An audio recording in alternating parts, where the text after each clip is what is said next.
Bonjour, bonsoir, bienvenue. C'est le 65e numéro de l'ESC Made in France. Ici Frédéric, votre présentateur, entouré cette semaine par Adil. Bonsoir Adil. Bonsoir. Bonsoir Gwen. Bonsoir.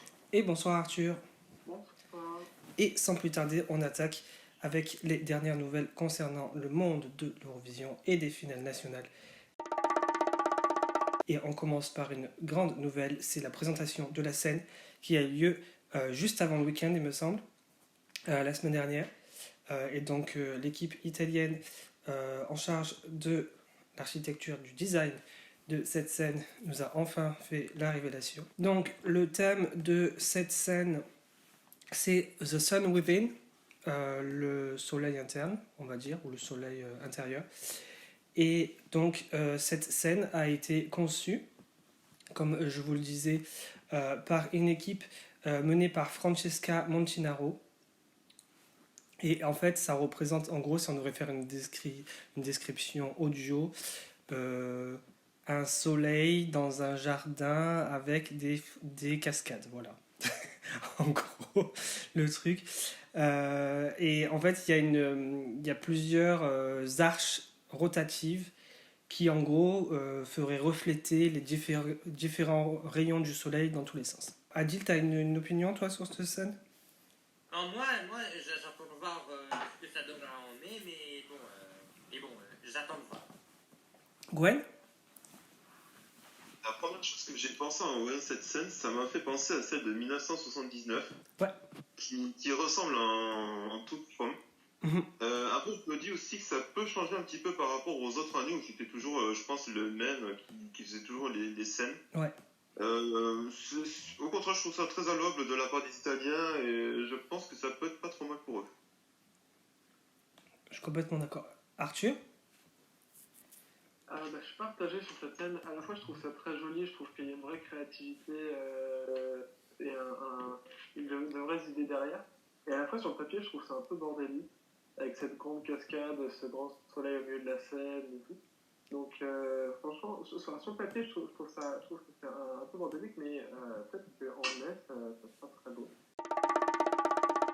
On passe maintenant à quelque chose de beaucoup moins lumineux et beaucoup moins réjouissant que le soleil.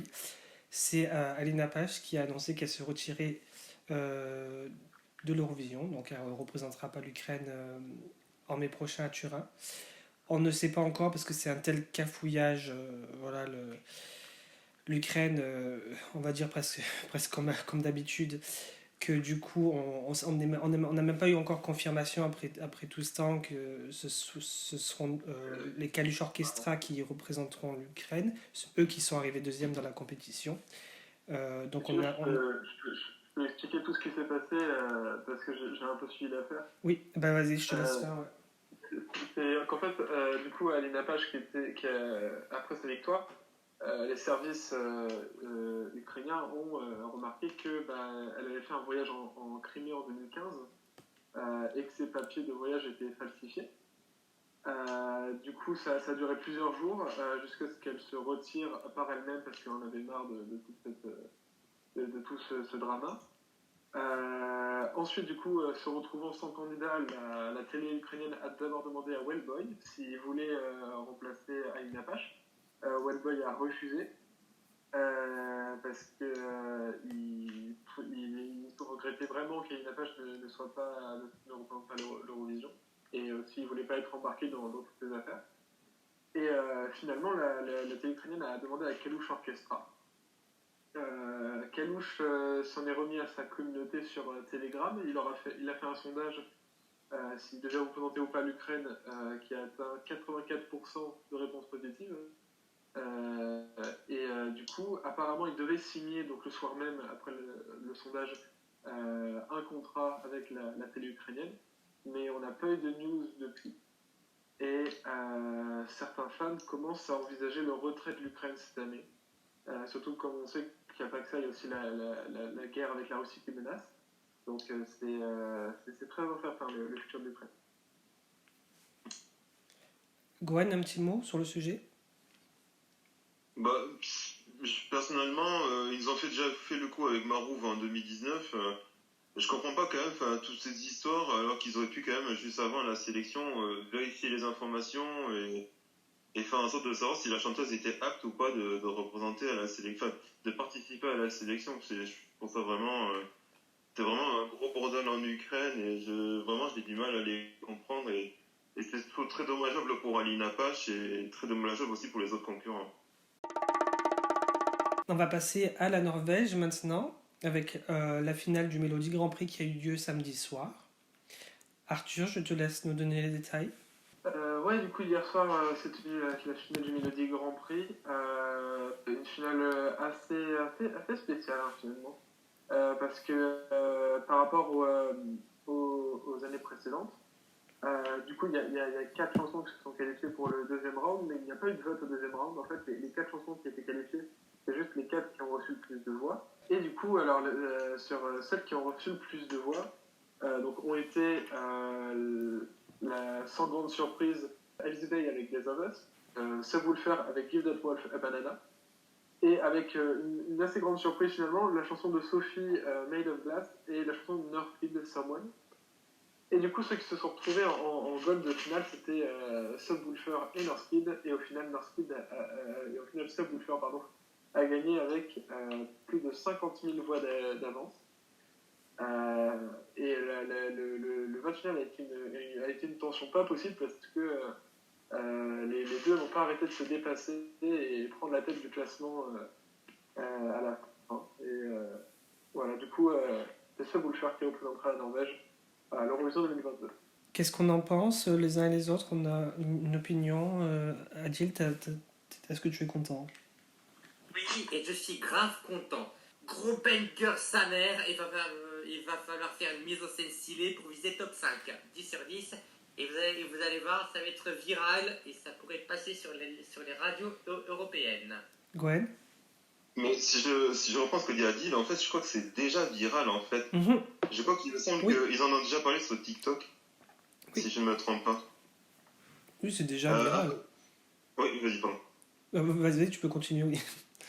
non, mais c'est bon. Mais il me semble, oui, ça en parle sur TikTok. Après, si je reviens à la soirée en elle-même, bon, je ne l'ai pas regardé. Ma favorite, Elsie Bay, est passée à la trappe. Enfin, elle est passée à la trappe. Bon, elle est quand même terminée dans les top 4 quand même. Après, si je prends avec le recul, je pense que c'est une très bonne chanson. Et puis, au vu de la première demi-finale, même s'il y a pas mal de pays, c'est assez blindé, je pense qu'ils peuvent se qualifier sans problème. Hein. Moi, j'aime beaucoup, ça me gêne pas. Arthur, du coup, t'as pas donné ton avis sur la victoire de Subwoofer? Eh ben écoute, c'était les gagnants ce soir-là. D'accord. Et je suis très content qu'ils aient pas eu l'Eurovision parce que c'est une chanson vraiment fun. Ils ont un super humour. D'ailleurs, ce que j'ai adoré, c'est à l'annonce des résultats. Quand ils ont été annoncés vainqueurs, tu les voyais avec les mains sur les oreilles comme s'ils avaient une oreillette qui leur traduisait les résultats. Ce qui était très marrant. Et sur les résultats finaux, j'étais très surpris du coup de voir Northkid se qualifier en gold duel parce que c'était vraiment pas les favoris ce soir-là. Et je veux dire que tout le monde à la finale nationale ont fait une bonne performance ce soir-là.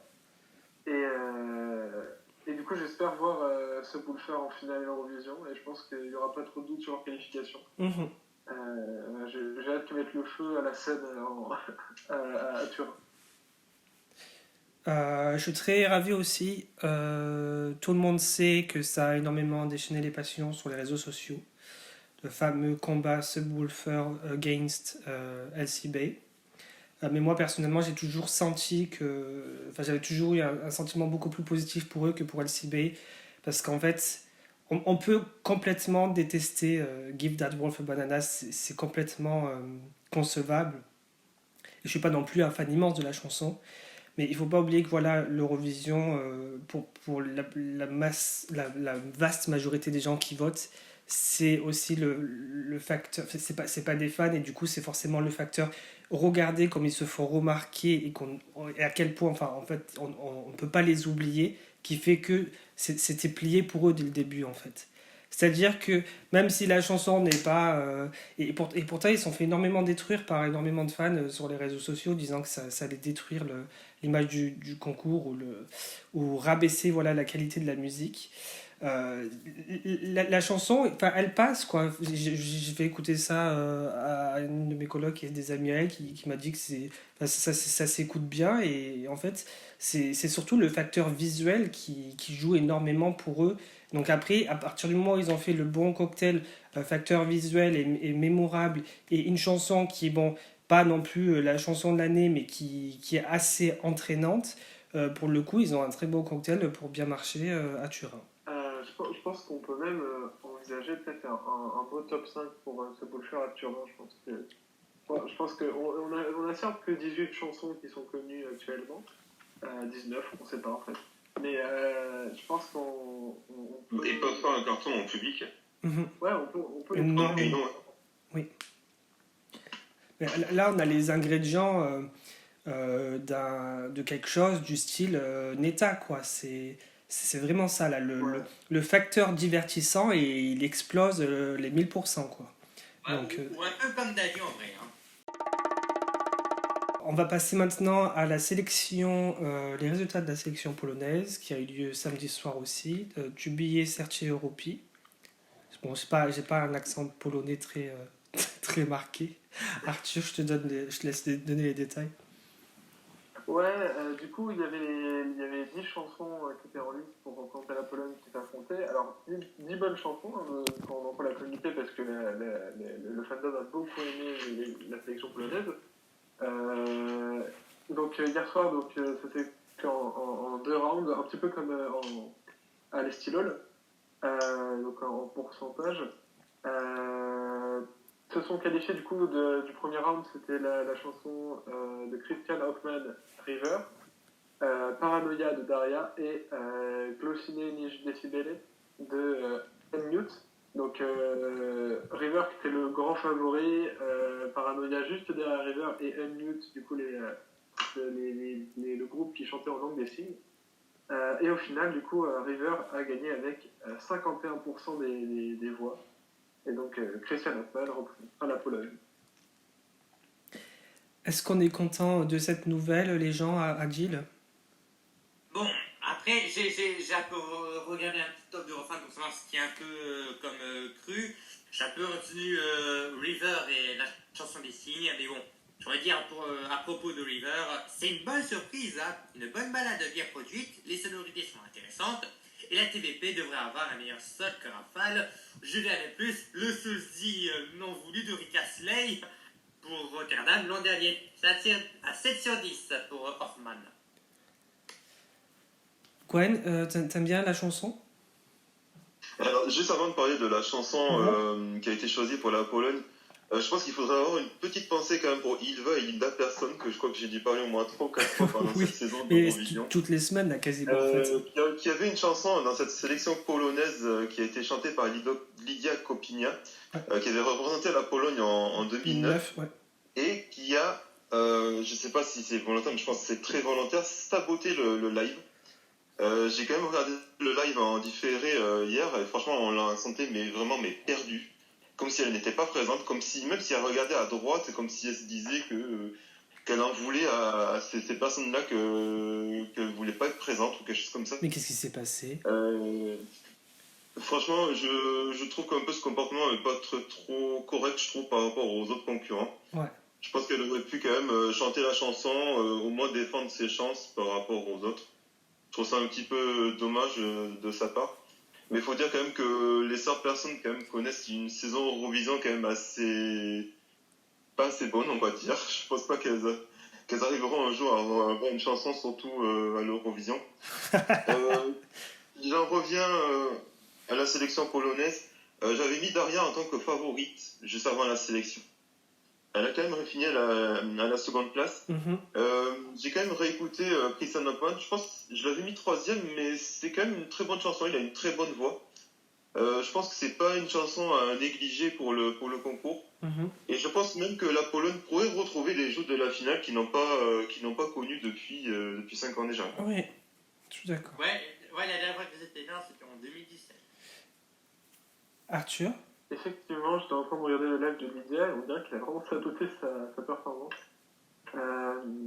Et du coup, pour le résultat, je suis plutôt content. Enfin, personnellement, j'aurais bien voulu que Unmute représente la Pologne, mais bon, bah, ça n'a pas été le cas malheureusement. Mais ouais, du coup, River, c'est une chanson qui est plutôt puissante. Je suis d'accord avec Gwen, Hoffman a une voix sublime. Il a clairement une voix à faire des power ballades. Et je pense que River fera un bon résultat à Turin sans problème, ça c'est sûr. On passe maintenant à la Croatie avec Dora qui a eu lieu également samedi soir et qui a vu la victoire de Mima Dismic avec Guilty Pleasure. Gwen, je te laisse nous donner les détails. Oui, je vais donner quelques petits détails concernant la sélection croate qui a eu lieu donc samedi soir. Je vais vous donner peut-être le top 3 rapidement. En troisième place, on a eu Mia Negovetic avec Forgive Me, sous-titré Oplosti, qui avait fini second du jury et troisième du télévote. À la seconde place, on a eu le chanteur Marco Bosniak avec Molizanas, qui lui a fini troisième du jury, mais on n'a pas vu du télévote, il a fini second avec un score plus important que Mia Negovetic. Et arrivé donc à la première place, unanimité du jury et unanimité du public, avec 257 points. La chanteuse Mia Dismic et sa chanson Guilty Pleasure. Personnellement, je dois parler de la chanson, c'est pas vraiment un plaisir coupable. Ah.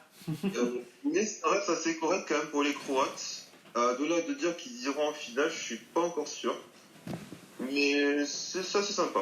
Mais même le problème, c'est que je trouve que c'est quand même un petit peu en dessous d'Albina que j'adorais vraiment l'année dernière et que je regrette qu'elle soit pas passée en finale. Adil, tu connais la chanson, qu'est-ce que tu en penses? Bonne chanson sympathique, à l'écoute. Ça manque quand même un peu de compétitivité pour aller en finale parce que c'est sympa certes, mais on risque de passer à autre chose une fois que c'est fini. Hein. Mais à voir ce qu'il va faire comme à Turin au niveau de la mise en scène, des revaps, mais bon. Si Albina ne s'était pas qualifiée, je vois pas Guilty Pleasure faire mieux. Arthur? Alors d'abord, j'avais écouté un peu la sélection croate avant qu'elle commence. Oui. Je dois dire, il n'y a pas de chansons qui m'ont tapé dans l'œil, à part Nowhere de Elis Lovric. Mais du coup, Guilty Pleasure, qui était quand même ma 6ème place de mon top, est plutôt sympathique, je dirais. Effectivement, elle est un peu oubliable, mais ouais. Je ne suis pas sûr que ça se qualifiera en finale, mais disons que c'est une bonne chanson pop, quoi, et sans plus. Moi, je suis assez content, je crois. Alors, enfin, le niveau de Dora, j'ai trouvé que cette année était très bon. Je trouvais que c'était le meilleur depuis qu'ils ont relancé le concours. Et après avoir écouté les morceaux, j'avais en gros fait 2 catégories. Et c'était à peu près 50-50. Alors, je sais plus, je crois qu'il y avait 14 chansons. Il y en avait 7 dans le groupe des bonnes, voire très bonnes chansons. Et donc 7 dans un groupe un peu moins bon. Et donc Guilty Pleasure était dans le premier groupe. Donc je suis assez satisfait. Sachant que si la sélection m'a passé plus en général et qu'elle était dans le bon groupe, je pense que je la préfère même à Albina de l'année dernière. Il faudrait que je réécoute pour être certain. On va passer maintenant à un pays voisin, la Slovénie, avec la finale d'EMA 2022 qui a eu lieu samedi soir également. Et donc c'est le groupe LPS avec Disco qui a remporté cette finale. Gwen, je te laisse nous donner les détails. Un peu plus de détails, effectivement, sur ce cauchemar que j'ai un petit peu vécu, cette sélection slovène. J'avais dit que la sélection slovène, c'était une bonne sélection. Et malheureusement, quand je dis ça, ils choisissent jamais la bonne chanson. C'est ça toujours le problème. C'est ballot. Je vais donner quand même un petit peu plus de détails sur les résultats. Alors, sur le premier tour des jurys, c'est Batissa Kadia qui avait été choisi en premier avec Min Pravi. LPS avec Disco a fini à la seconde place. Enfin, Batissa Kadia avec 50 points et LPS avec Disco avec 43 points. Et le duo Luma avec All In qui avait fini à la troisième place avec 33 points. Après le vote du public a sélectionné plutôt LPS à Disco en premier avec 60 points. À la seconde place, c'est le duo Bicule avec Maj qui était à 50 points. Et Batissa Kadia qui finit troisième avec 40 points. Et après l'addition des deux, donc c'est à la troisième place, c'est Bicule avec Maj qui a fini avec 69 points. Batissa Kadia qui finit deuxième avec 90 points. et LPS des Disco qui finit premier avec 103 points. LPS qui faisait partie de la dernière place de mon classement personnel que je ne voulais pas du tout. Et même après avoir écouté, je n'en veux toujours pas. Pour moi, la Slovénie se dirige tout de suite vers une disqualification en demi-finale. C'est vraiment dommage parce que vraiment la sélection avec Luma ou limite July Jones vraiment avait de très très bonnes chansons et comment dire, qu'il n'y a que OGAE qui a très bien voté et les autres, autant dire que je ne vous remercie pas d'avoir très très mal voté. Adil. Bon, je veux dire, certes, Luma, ça aurait été cool, mais bon, ils sont pas voulus. C'est la vie. Bon, quant à la chanson gagnante, ça partait très bien vu l'ambiance rétro qui est bien amenée, en langue natale qui plus est. Sauf qu'après le premier refrain, ça tourne en rond, et on va pas se mentir, on se fait chier quand même. Et ça, c'est dommage. Mais bon, je donne quand même un 6 sur 10 parce que c'est pas horrible en vrai. Hein. Mais bon, niveau qualification finale, ça risque d'être ultra compliqué. Arthur. Je sais que du coup, comme Gwen, beaucoup d'Eurofans ont vécu la sélection slovène hier soir comme un peu un enfer parce que LPS n'était pas du tout favori pour la victoire. Perso, même si je préférais Luma ou Batista Kadia, LPS, leur chanson de disco est plutôt sympa. En plus, c'est des artistes qui émergent juste, donc c'est des nouveaux artistes qui sont directement propulsés sur la scène de l'Eurovision, donc c'est plutôt sympa. Ouais. Un peu déçu quand même que Manouche n'ait pas eu leur chance pour l'Eurovision, mais c'est cool. J'ai bien aimé leur performance. Après, LPS, du coup, voilà, pour l'anecdote, ça veut dire Last Pizza Slice. Voilà. Donc je sais pas ce que vous voulez faire de cette information, mais voilà. Dernière part de pizza, c'est pour vous. Et enfin, du coup, oui, cette petite touche rétro qui nous manquait cette année à l'Eurovision, je pense. J'ai hâte de voir ce qu'on me propose pour Turin, parce que ça va clairement être à contre-pied de beaucoup d'autres chansons. Oui. Je pense que Turin, ça peut être une compétition très diversifiée. Je trouve que c'est un bon choix. Je pense que ils doivent clairement faire partie de ceux qu'on attendait le moins cette année dans les sélections. Et donc une des plus grandes surprises de l'année, mais je trouve que c'est une bonne surprise. Parce que quand j'ai écouté le morceau, j'ai essayé vraiment de distinctement séparer du coup la voix de la musique. Et la musique, en fait, elle est extraordinaire. Ils sont extrêmement doués, ces gars-là. Je pense que ça, c'est un morceau qui pourrait énormément plaire les jurys. Déjà, dans tous les cas, c'est pas un hasard qu'ils aient tout cassé à la maison, entre guillemets, de base avec le jury et ensuite avec le public. Mais je pense qu'un morceau comme celui-ci, rien que la composition musicale, même si c'est rétro et qu'il y a plein d'influences voilà, de chansons d'époque, on va dire années 60-70, c'est une composition très, très remarquable. Donc moi je pense que c'est bien un morceau dont on serait étonné, limite, à quel point le jury pourrait le défendre en fait. Donc je ne suis même pas étonné finalement qu'avec un morceau comme ça, la Slovénie puisse même se qualifier en finale. On va passer maintenant à Malte, avec la finale du Malta Eurovision Song Contest qui a eu lieu samedi soir aussi. À l'issue de 3 soirs, vu que leur sélection avait commencé le jeudi soir. Ils ont toujours l'habitude, quand c'est pas une sélection interne comme vous avez fait avec Michela et Destiny, c'est toujours une sélection en 2 ou 3 jours avec une demi-finale qui n'en est quasiment pas une parce qu'on a les 3/4 des chansons qui se qualifient, quoi. Gwen, je te laisse nous donner les détails de cette soirée. Alors on a eu déjà le jeudi soir avec la demi-finale avec 22 représentants. Oui. Faut savoir qu'il y en a 16 qui ont été sélectionnés, mais en fait il y a eu Jessica qui a eu une wildcard qui a été offerte, donc on s'est retrouvés en finale avec 17 chansons. Alors Jessica, connue pour avoir représenté Saint-Marin en 2018. Ouais. Malheureusement en finale elle n'a pas eu trop de gloire puisqu'elle a fini à la dernière place avec 1 point. C'est la chanson Kaleidoscope. Ma favorite était Nicola Zopardi qu'elle représentait déjà au Junior Malte en 2010. Elle n'a fini qu'à la 3e place avec 36 points. Ensuite, on a eu Aidan, qui était le favori des Eurofans, surtout, je pense, si je me rappelle. Oui, sur les Et réseaux sa sociaux. chanson Ouais. Ritmo, qui a eu 72 points. Et c'est la chanteuse Emma Muscat qui a remporté la soirée, enfin le Malta Fest, je sais pas comment ça s'en dit, avec sa chanson Out of Sight, avec 92 points, unanimité de toute façon du jury et du public. C'est vrai qu'il aurait pu y avoir un petit débat sur la révélation des votes du public. Mais moi, j'ai pas trop compris comment ça s'était passé. Mais de toute façon, dans tous les cas, ça n'aurait rien changé, puisqu'au télévote, au jury, Emma Muscat était en tête. Personnellement, je trouve que Emma Muscat a une très très belle voix, à ne pas négliger comme le polonais. En revanche, je suis peut-être un peu moins fan de sa chanson. C'est une balade classique qu'on peut en entendre n'importe où, et je trouve ça dommage pour elle qu'elle n'ait pas eu une chanson qui aurait pu mettre sa voix plus en valeur de son côté. D'accord.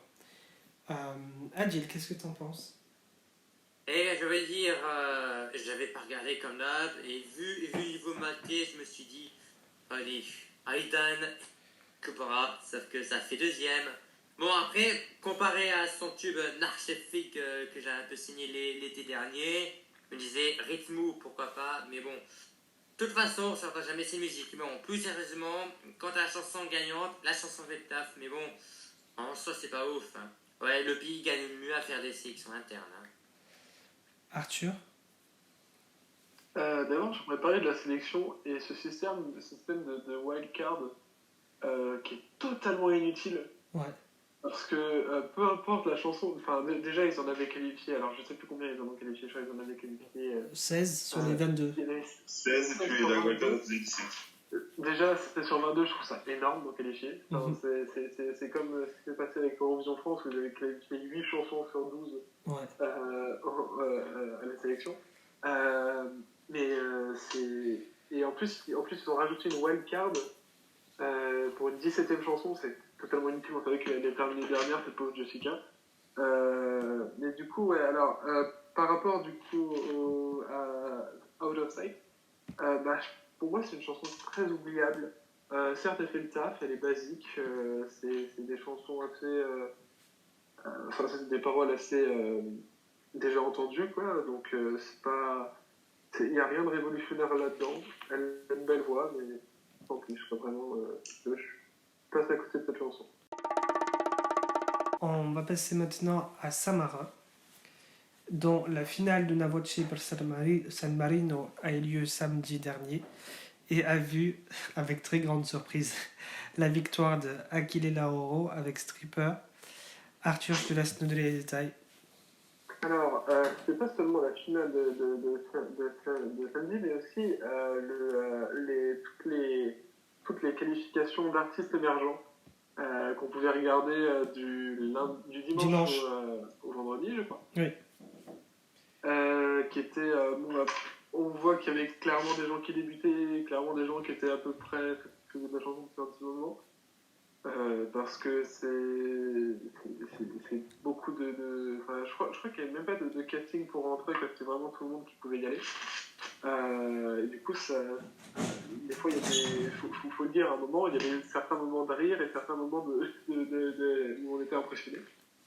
Enfin bref, du coup, parmi tous les artistes émergents, il y en a 9 qui sont sortis, qui ont été en finale, avec 9 autres artistes confirmé que la télé saint-marinaise avait qualifié aussi.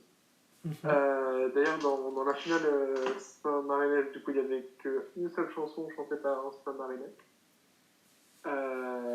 Et du coup, au final, du coup, c'est Achille Lauro qui a gagné, suivi par Burak Yeter et Alessandro Colli, qui chantaient More Than You, qui sont assez connus en Italie, surtout. Et le chanteur émergent Harold Sibley, qui venait d'Angleterre avec sa chanson Pressure. Et pour les artistes qui étaient censés revenir, donc les Modio, que je ne retrouve plus dans le classement. Fabri Labuse. Voilà. Avec Fabri et Labuse, avec le groupe Modio. s'ils avaient gagné, ils seraient revenus parce qu'ils avaient rencontré Samara en 2008. Et que la chanson Blue, eh ben, ils ont tout simplement pas été classés dans la finale. Ah oui, je voulais dire aussi franchement pour une micronation. Oui. Franchement, la finale était classe. Et Céline fait une super hausse. Très bien. Alors, j'ai pas du tout vu la vidéo encore, ni écouté le morceau du coup. Mais je sais pas, Adil, si t'as regardé. Pour Achille Lauro, ça ne peut mieux que Dominica, bien foutu, une chanson en italien, ça se refuse pas. La dernière fois que c'était chanté dans la langue, c'était en 2013. On doit dire, ça fait quand même 9 ans, je vais dire un 7 sur 10, mais bon, ce sera quand même jamais mieux que Menefrego pour San Remo 2020. Gwen? Personnellement, si je dois parler de Achille Lauro et de Stripper, j'adore beaucoup cette chanson. C'est vrai? Moi, c'est vrai, j'adore beaucoup parce que c'est du rock. Enfin, c'est du rock pas comme Maneskin. C'est plutôt du rock qu'on aurait pu entendre dans les États-Unis dans les années 60-70. Oh, cool. Mais après, je trouve que le live, c'est assez bizarre. Peut-être qu'il manque quelque chose, ou je ne sais pas.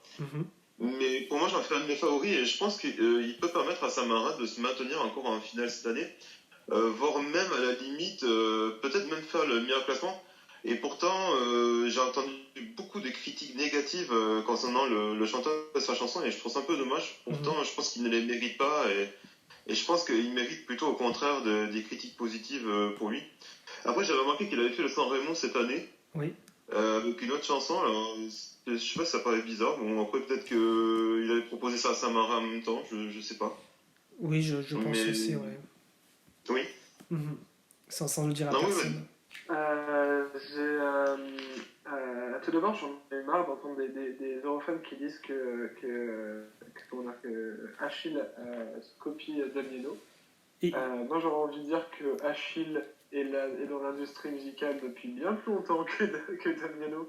Et s'il y a eu... bien plus longtemps que le groupe Maneskin existe et qu'ils ont même fait X Factor, quoi. Donc au bout d'un moment, il faut arrêter de se foutre de la gueule des gens.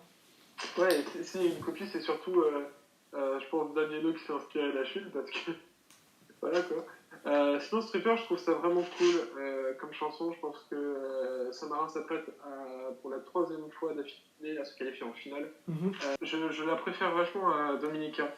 Une chanson qu'il avait fait pour San Remo. Je peux poser la question si les gens préféraient celle-là ou Dominica.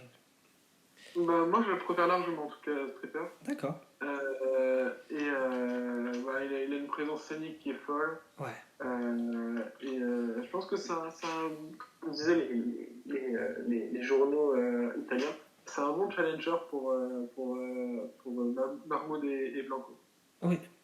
Après, c'est surtout qu'il va chanter un peu à domicile puisque l'Horizon a lieu en Italie.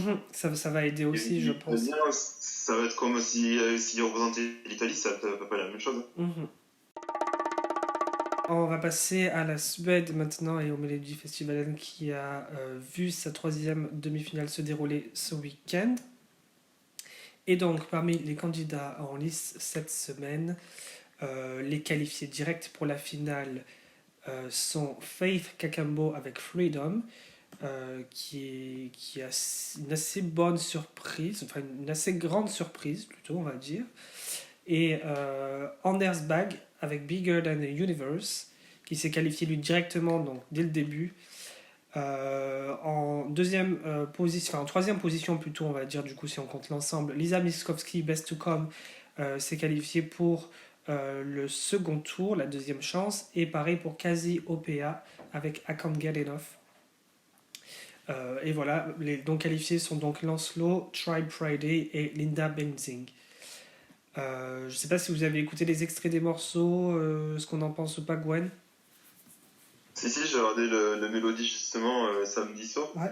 Je suis dégoûté pour Linda Benzing. Oui. J'avais complètement adoré son live. C'est un schlager, bon, peut-être qu'on a déjà écouté plusieurs fois, on a beaucoup de fois même de la part de Thomas Jason en plus qui a fait sa chanson. J'étais dégoûté pour elle parce que je la voyais au pire en seconde chance ou voire même en finale directement. Après après, moi, j'avais bien parié sur la première place de Anders Bagge, Ouais, qui mérite amplement sa place en finale. oui, je suis d'accord. Tellement qu'il a fait un live, mais alors, je crois que c'est le meilleur live de la soirée. C'était très beau, ouais. Vraiment, mais alors, je crois qu'il m'a mis presque sur le cul, si j'allais dire, si je vais dire concrètement. Mm. Et pourtant, qu'il n'est pas jeune, hein, qu'il a plus de 50 ans quand même. Je veux dire, on a le courage d'avoir chanté cette chanson et vraiment d'une très belle voix, franchement. J'espère qu'en finale, il finira vraiment assez haut au classement. Je suis d'accord. C'est très joli. Après, Sophie Kakembo, je l'avais mis 3e. Mhm, C'est pas mauvais. mhm. C'est un peu inspiré, je dirais, de Tues Voices, mais un Ouais. peu en dessous quand même. Ouais. Après, quasi au péage, j'ai pas aimé du tout. J'ai Mhm. trouvé ça qu'elle chantait faux tout le long de la chanson et vraiment, je la voyais pas du tout en seconde chance Waouh. ni en finale. Ah, Lisa Miskowski, alors je pensais que c'est elle qui allait se qualifier pour la finale, mais ça s'est joué au dernier vote. ouais, pareil. Et j'ai l'impression que la chanson de Lisa Miskowski, c'est un message, c'est un gros message qu'elle a su retranscrire sur scène, mais par contre, vocalement, c'est pas terrible du tout. Mhm, Ça valait rien du tout, c'est ça que je trouve ça dommage. ouais. Lancelot, j'ai trouvé ça pas mal, mais sans plus. Et Try Friday, moi je les ai mis dernier, franchement, c'était next quoi, sans plus aussi. Prochain sujet, maintenant qui nous concerne beaucoup plus directement, c'est les chansons d'Eurovision France qui ont fini par sortir. Les 12 chansons en compétition cette année pour représenter la France, avec une sélection qui aura lieu le 5 mars prochain, en direct sur France 2. Alors je vous fais la liste rapidement. On a Alvan et Aez avec Fulen, Cyprien Zeni, Ma Famille, Elia Téléphone, Elliot La Tempête, Hélène in Paris Mon Amour, Joanne Madame, Johanna Navigateur, Julia Chute, il y a beaucoup de J, Marius Les Chansons d'amour, Pauline Chagne Nuit Pauline, Saham Il est où et Soa Seul.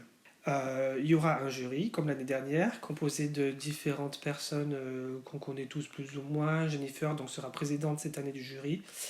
Il me semble que c'était Amir l'année dernière. Il y aura Guillaume Stiers qui avait représenté la Suisse, il y aura Nicoletta, il y aura Cyril Ferraud qui avait commenté l'Eurovision pour France 3 il y a presque une dizaine d'années maintenant. Enfin, c'était en 2013, il me semble, 2012, 2013, 2014 peut-être. Ouais, c'est 2012, 2013 et 2014. Oui. Et tout juste pourra-t-on dire qu'il a été porte-parole en 2011. Il y aura Izzot, il y aura Agustin Galliana, chanteur et comédien espagnol. Il était déjà dans le jury lui l'année dernière, il me semble. Et comme Elodie Gosselin et André Manoukian. Il y aura Joyce Jonathan et Sunday Jules, qui est un YouTuber apparemment que je ne connais absolument pas. Le format de la sélection cette année est quelque peu modifié. On revient sur ce que disait Arthur un petit peu plus tôt. On va éviter le surplus de qualification vers la super finale. Et donc cette fois-ci, ce ne seront que 6 des 12 chansons qui accéderont à cette fameuse super finale pour un vote final. Les 5 premiers seront déterminés par le vote du public. Le jury aura droit à une wildcard, donc 6e choix, qui se qualifiera à la super finale. Et la super finale, il me semble, du coup, pour les résultats, seront déterminés à la fois par le jury et à la fois par le public. Si je dis pas de bêtises. Oui, t'as pas dit de conneries. Voilà, donc en gros, on va faire un numéro spécial, bien évidemment, comme on avait fait l'année dernière, pour parler de façon plus expansive de nos opinions sur chacune des chansons. Mais là, pour le coup, sur ce qu'on sait en général et pour faire, on va dire, une opinion voilà, de survol général de ce qu'on a entendu. Adil, qu'est-ce que tu penses ? Alors, je veux dire, dans le format, je veux dire, c'est quand même un bon début parce que réduire la super finale à 6, ça veut dire, c'est beaucoup plus équitable. Et bon, si ce format est conservé, ce qui est le cas, on gardera logiquement le palier de points du public, genre 10, 20, 40 et ainsi de suite, ce qui est entre nous une bonne nouvelle pour éviter un candidat ne laissant aucune chance aux autres, un peu comme Bilal en 2019. Au niveau jury, on garde 3 rescapés l'an dernier. Et je vais un peu vanter parce que j'ai même prédit que John Stiers dans ma fiction d'Ival, ce qui était le cas. Apparemment, la voix d'Alexandra a dû lire mon blog. Et point de Marie-Myriam, alors que France Télé fait un peu des rotations élevées avec elle. Ce qui est rare pour le souligner. Mais bon, ne pas revoir les mêmes têtes fait du bien parfois. Ça Mais veut- bon, ça- tout juste pourra-t-on critiquer la présence de Nicoletta et de Sandy Joule, qui est un poteau de Pilar Hassani, et roule certainement pour navigateur de Johan. Mais bon, il est préférable de le faire découvrir la magie de l'essai. Et c'est comme ça que je l'interprète. Je ne dis pas ma critique des 12 musiques parce que il y aura une édition spéciale. Mais si je dois vous donner mon top 3, ce sera Poulen, Seul et Nippoline. Et ce que je pense de la sélection générale, bon travail France 2. Le niveau est varié et il y a de quoi faire selon les mises en scène qui suivront le 5 mars. Car je peux affirmer que le top 15 est acquis selon le choix final, car pour être honnête, aucun ne se démarque facilement et un peu de suspense ne fait pas mal. Moi personnellement, concernant la composition du jury, seul Sonny Jules me gêne un peu, enfin, je ne le connais pas. Mhm. C'est un peu dommage que, après, bon, qu'on ne le connaisse pas, qu'on n'ait pas pu nous présenter, savoir qui c'était. Mhm. Sinon, je suis assez heureux pour Jennifer en tant que présidente du jury et ça risque peut-être de faire un pied de nez à TF1, vu qu'elle était jury quand même de The Voice pendant de nombreuses années. Mhm. Je pense que ça pourrait un petit peu peut-être les embêter un peu. Sinon, après, le reste, ça me va très bien. Au contraire, ça permet de varier et c'est pas plus mauvais entre Guillaume Stiers, Nicoletta et Iseux. Si je dois en parler des chansons, moi je suis un petit peu déçu, mais l'année dernière j'avais été un petit peu déçu aussi.